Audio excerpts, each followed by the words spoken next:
Okay, thanks for checking out my YouTube channel, Robert's Video Machine. Don't forget to subscribe and then give me a thumbs up and like the video. I really appreciate it.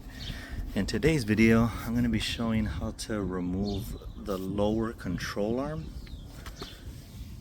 That's basically this big metal piece there. I'll show you to you on the other side. And this is on the 2004 Ford Mustang V6, but it should be identical from the 1999 to 2004 Ford Mustangs. If not, some other ones should be very identical as well. So you basically have to take off, of course, this is the strut, and then you can see on the top, that's the bolt that holds the strut, along with those two. You can see there in the back. Of course, you take off the brake, the rotor, the disc, the calipers.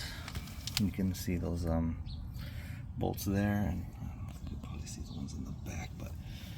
And then also you have to remove, I believe this is called the stabilizer link or something like that. You have to remove that as well. And then there's a ball joint, a lower ball joint, that you have to separate along with that screw there. There's one holding it. Let me see, you can probably see it on that side. From the inside, basically you just hold one end and you remove the other. And of course you remove the outer tie rod, and some people say also the inner tie rod. And I'm going to be replacing the whole rack and pinion, so that'll at least get that thing out of my way. So let me show you how it looks on the other side. Okay, as you can see there, I have the caliper on the side hanging. Of course, don't never leave it hanging because that hose will get messed up. But there's the tie rod end out. And the reason I'm replacing both of the lower control arms is this one broke off.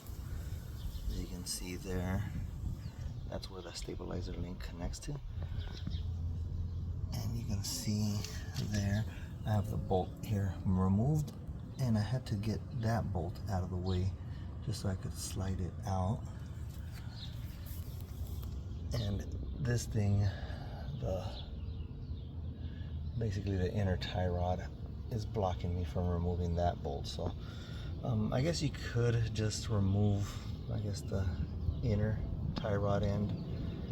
I'm probably going to do that, and then just, instead of taking off the entire rack and pinion,